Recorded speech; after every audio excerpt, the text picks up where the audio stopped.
School today on our Hump Day history, week 15, I believe.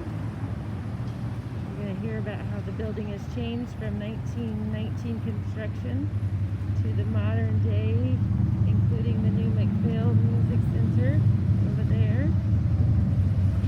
We're going into the high school Alumni Museum, and we'll hear from Wendy Larson, retired school district employee, and current principal Andrea Malo about this historic and beautiful building.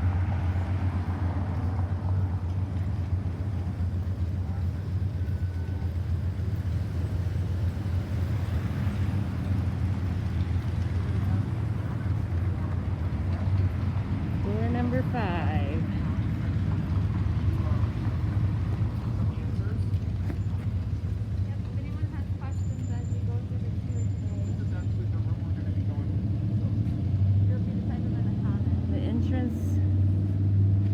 Commonly used for events at Knowlton Auditorium.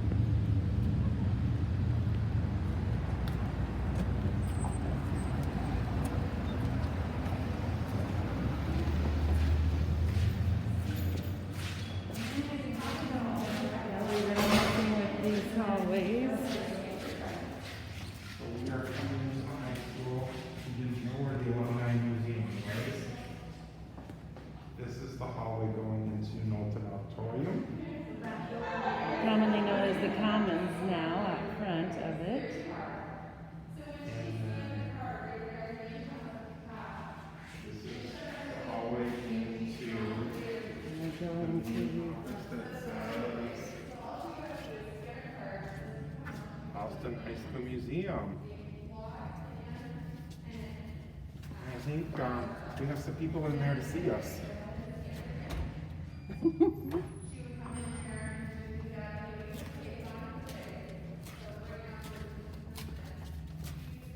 Well, here we are. Well, welcome everyone. I'm going to let Wendy introduce herself, but she's going to be our guest speaker today, talking a little bit about the Alumni Museum. So welcome everyone. Hello, my name is Wendy Larson. I'm a former Austin public school employee. Worked in the elementary. I worked as a secretary in the Austin High School Library. I worked as a paraprofessional with the ALC, and my last job was in central enrollment. And I have a big love of history. I worked with the Alumni Association, and during that time, my job was to do some things with the displays that you see here. So I'm going to start by just saying that the Austin High School Museum contains a few artifacts, as you will see as you roll around, zoom around this room.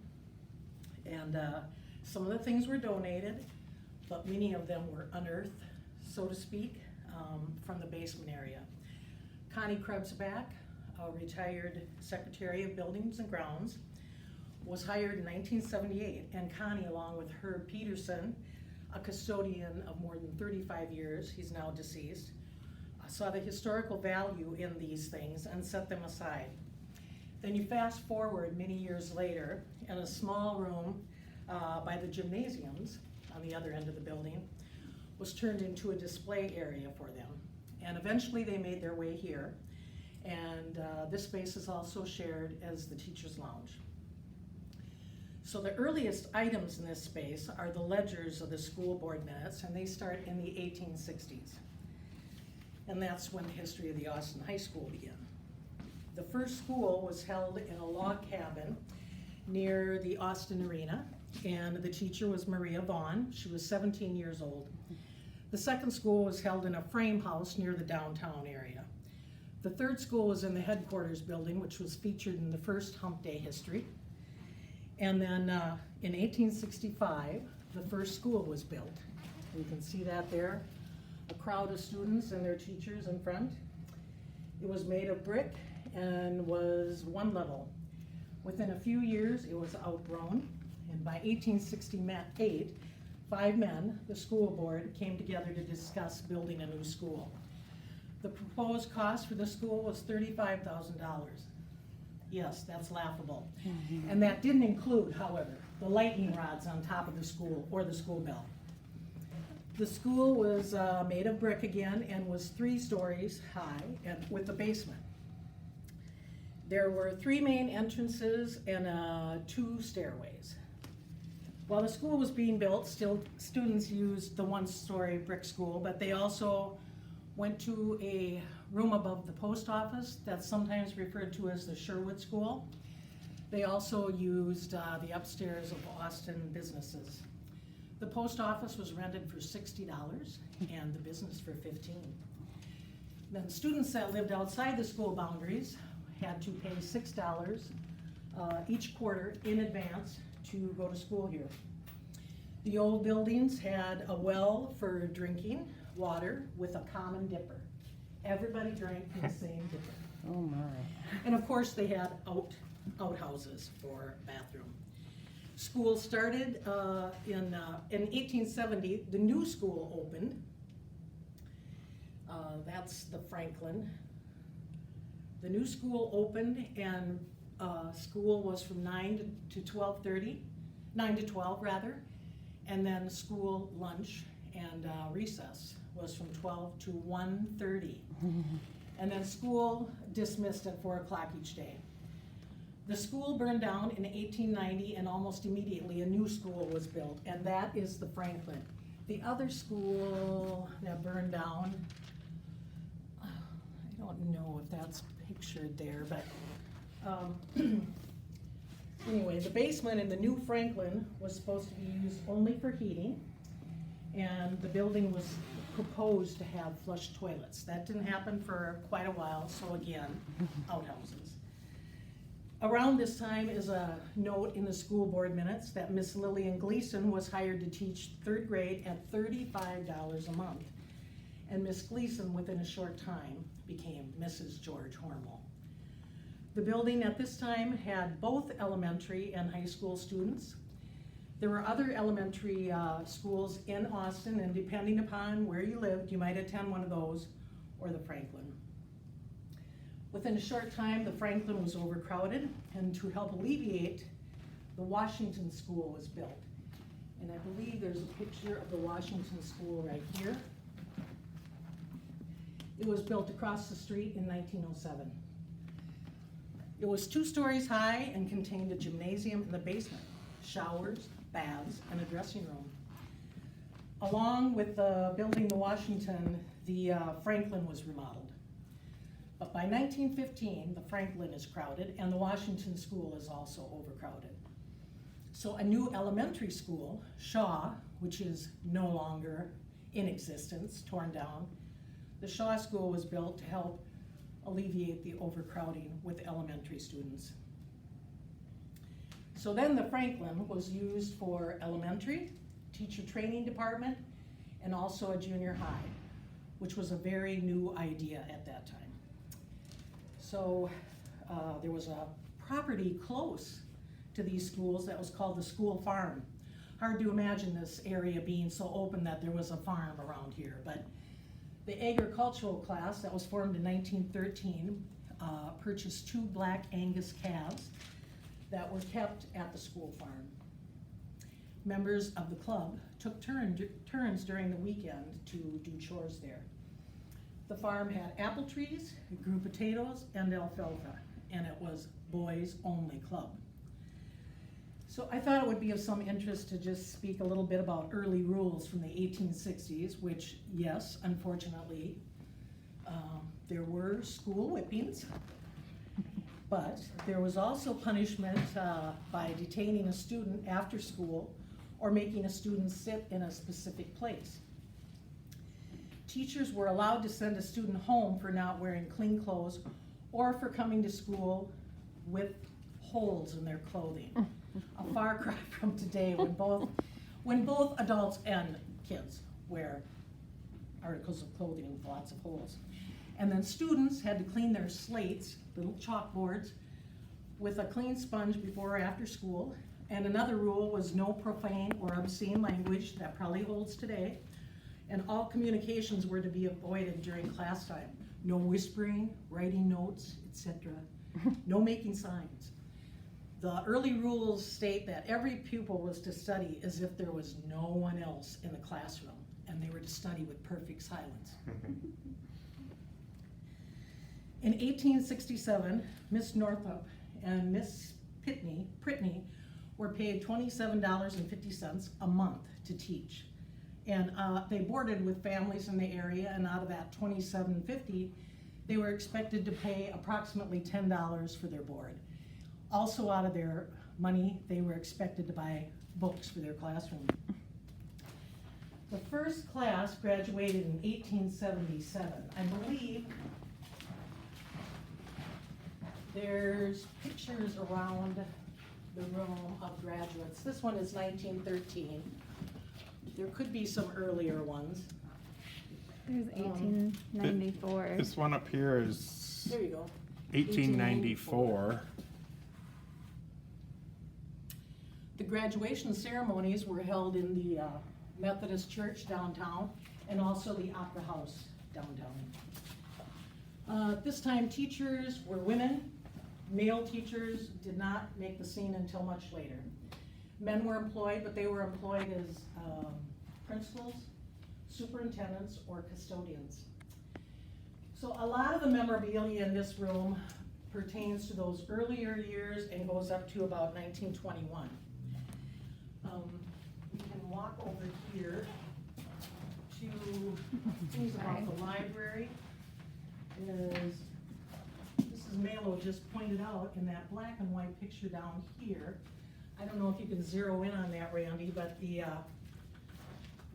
old school counter used for checkout is in that picture, and it is still in the high school library today. But students, at that time, the library. Right where Amanda's finger is. At that time, of course, there weren't that many books in circulation there. So students were given permission to walk from the high school building, just within a few yards, I suppose, so to speak, to the Austin Public Library to check out books.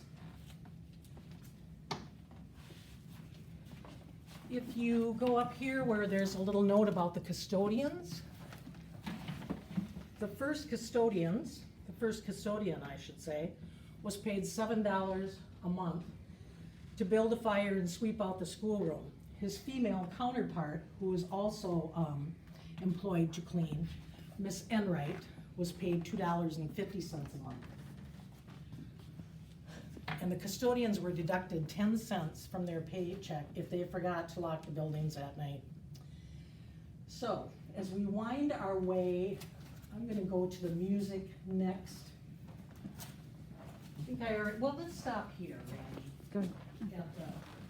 At the beautiful outfits that girls had to wear when you were in Phi Ed class. I think there was probably a uniform for boys too, but that was probably just a t-shirt and shorts. So what year were these uniforms? I can tell you what year that red one was from. About 1964, 63, the all red one. The one on the left might have come later, and it's identical to the one on the right. Is that actually called scarlet? Isn't it scarlet? Yeah, scarlet, yeah. I think there's a little note above the gym outfits about lunchroom. It's about the cafeteria. Some cans of green beans. Green beans must have been popular.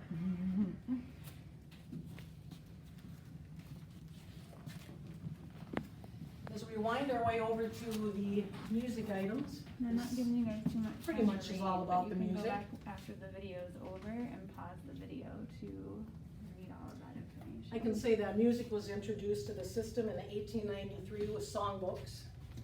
And in March of 1915, the first high school orchestra concert was given. The orchestra had 7 students at that time.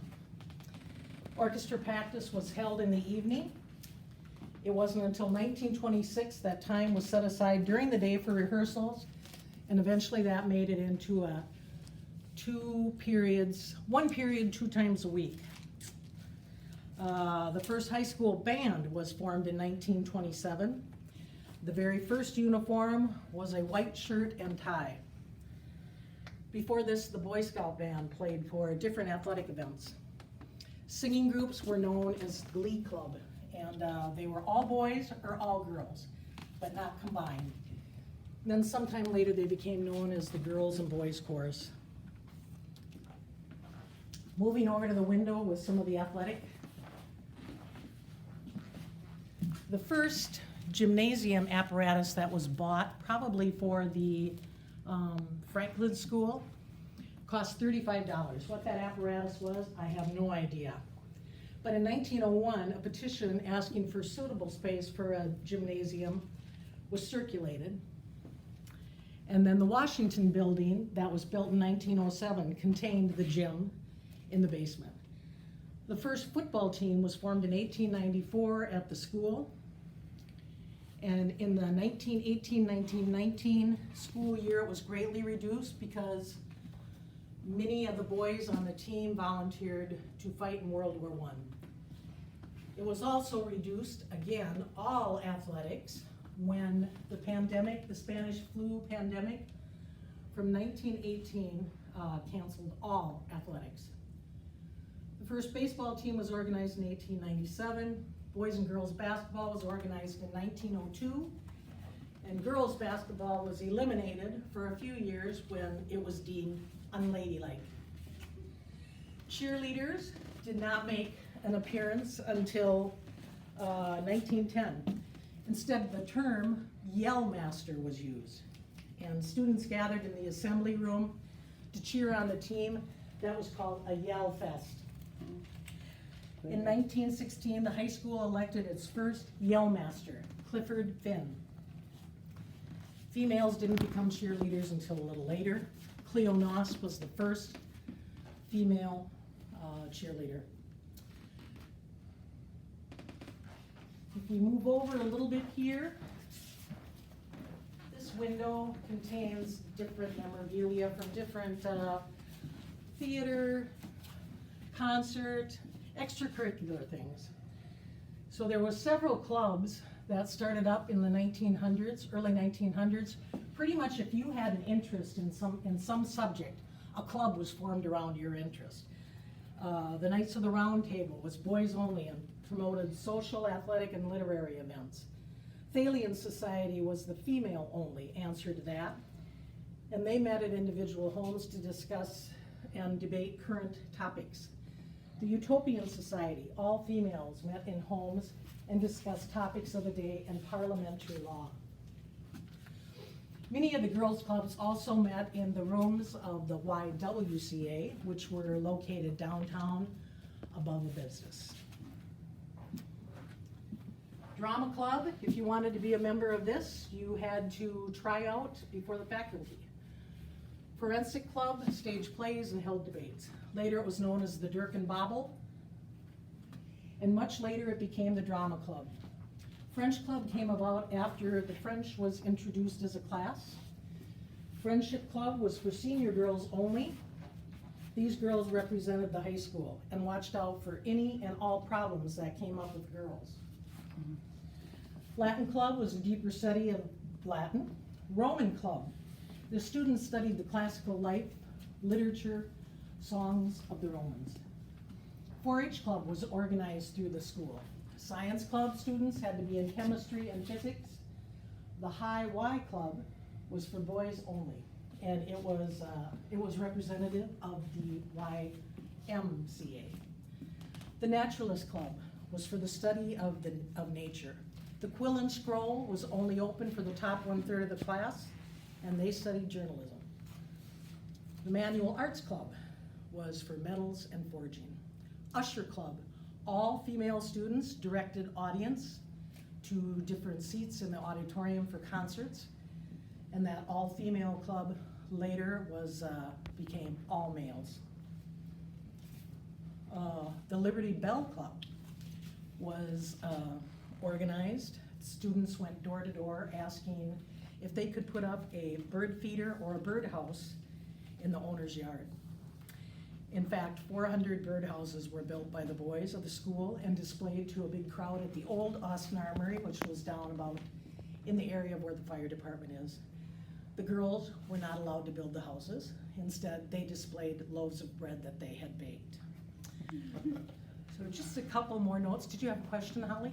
Just know that Mrs. Malo has to leave in a few minutes, so wanted to give Okay. her a chance to share her information if we okay. wanted to. Let's give her a chance. She'll bring you up to speed for the modern day too. Well, maybe the modern day. Hi everyone, I'm Andrea Malo. I'm the high school principal, and I've been principal here now. This is starting my 4th year. But this is the only building I've ever taught in, and so history has a special place in my heart because I started in this building as a history teacher and then served as also the student council advisor for many years. Wendy has done a beautiful job of really sharing the history of our building and our district and who, you know, the history behind how we got here to this building and this place. Our building is full of history, and while we have a single room dedicated to the history of our schools, if you walk the halls of Austin High School, there's history everywhere. In some of our first floor hallways, you'll see our trophy cases. Down in our gym lobby entrance, you'll see more sports memorabilia. There's also plaques down there that share the information about how different places in our district got their name. As you enter into this hallway right outside the museum, we recognize our all-state athletes. We have a music hall of fame that's just off the commons area. And then there's just historic places in our building as well, as if we go into the commons and we look at the wall where is now our cashier's office and where we go into see our counselors. That's the original outside wall of the first Austin High School building. If you're down in the gym lobby, they preserve that outside wall, so it's still the original outside wall of the building. So there's history, many, many different places. Just some other things, really special places in our building. The first building here at Austin High School was started to be built in 1919, and they laid the cornerstone for 1920. So as we look at our building here, we're celebrating 100 years at Austin High School. The building opened to students, I believe, in 1921. They then built an addition and in 1939, and that's when we add the next building on, and that's where we have our auditorium named after Richard Knowlton. That was just recently remodeled as well. It was remodeled in the 1990s, and then there was a new remodel and update here just a few years ago where we updated the stage, and the wall between Obi Bourbon Gym and Knowlton Auditorium now opens again. It was closed off for many years because of fire code, but now we can open it again and have that as a wide open space. Our choir room is often a place that when we have tours, people want to go and visit because we had many students participate in choir over the years. It was in the basement of our annex building, and we were very, very excited and to have our new building opening up to our students, hopefully this school year, where there's a brand new choir space, a brand new band and orchestra space as well.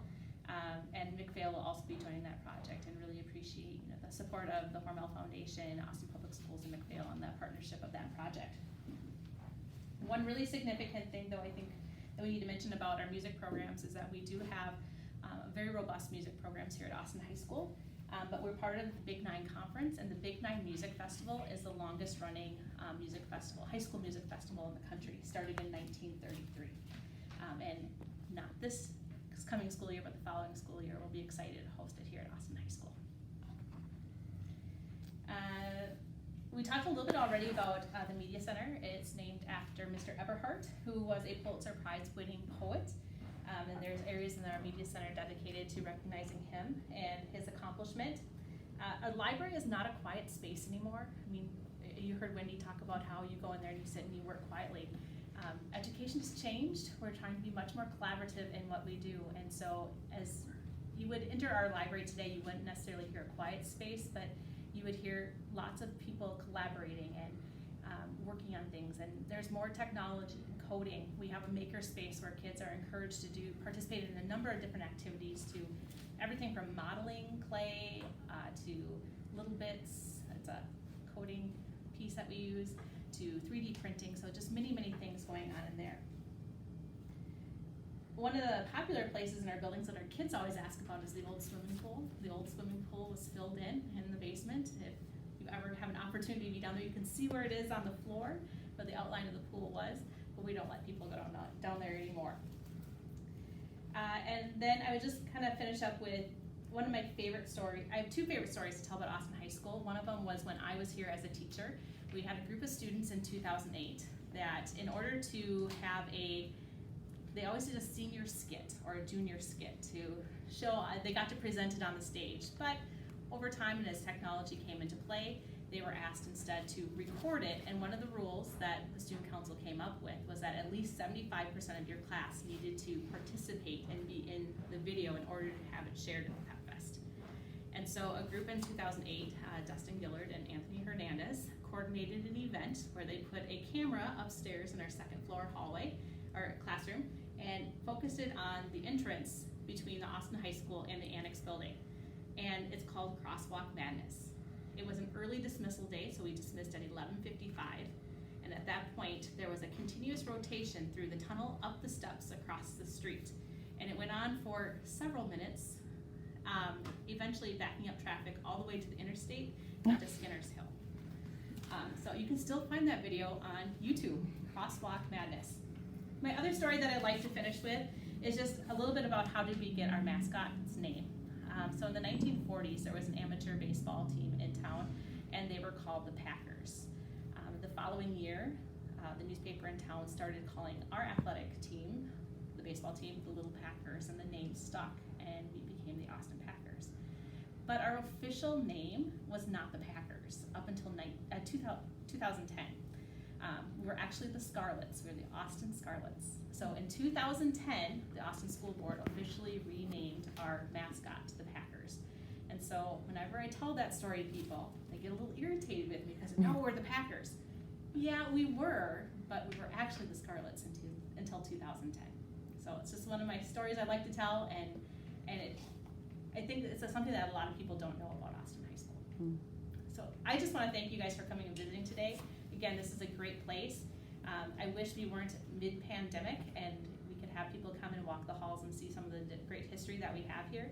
And there will be a time again when that can happen, and we're always happy to give tours of Austin High School when it's safe to do so. Awesome. Thanks, Mrs. Malo. Yes, You're thank welcome. you. I just have maybe a couple more things to add, and that's, in 1911, there were more than 2 million American children under the age of 16 that were working 12 hours a day, 6 days a week. School it was a privilege for many at that time. So a child labor law was passed in 1918 and one again in 1922, trying to limit work hours for children. It wasn't until 1938 that Congress passed a labor law regarding children 14, 16, and 18 years of age. In 1916, in Austin, if you didn't send your child to school, you could be fined or jailed. Kids 8 to 16 years old were required to attend unless you had a bodily or mental condition, or there wasn't a school within a reasonable distance, or if you were over 14 and your help was required at home, or you had completed 8th grade. So that pretty much wraps up my presentation, and thanks again to Andrea Malo and the team for filming another Hump Day history. Does anybody have any questions out there? If you want to type them in the comment field, go ahead and do that. I'm going to show this other picture over here. These buttons I think are very cool. A few more pictures, and then I'll show you the buttons that Randy's talking about. Thanks for everyone's comments so far. We haven't had a chance to really review them because we've been So this listening looks to like it's so homecoming intently buttons to through the everybody. years.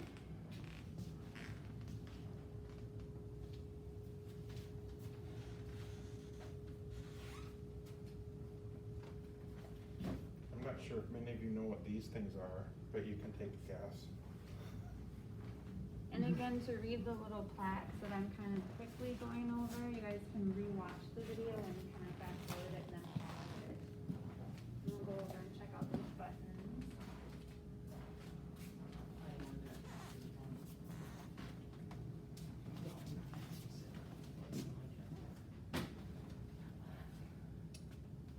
I think here's a picture, must be graduation class of 1920, so 100 years ago. 100 years ago.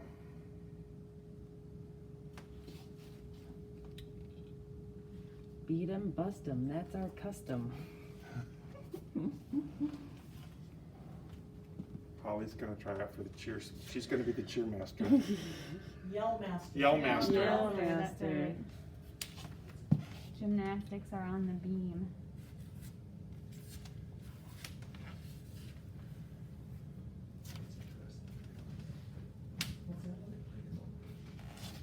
Okay, Amanda, where are we going next week? Next week, we are going to feature a tour of Austin Mill Pond, and we're gonna circle around Baird Island, and we're actually gonna be in canoes, which will be a huge fun twist for Hump Day history. And then Tim Rujek from Cedar River Watershed District is gonna be our presenter, so it will be a very fun time, I'm sure. So thank you all for watching. If there's no more questions, we will see you On the water. we'll On the water see you on next the water week, next yeah. week.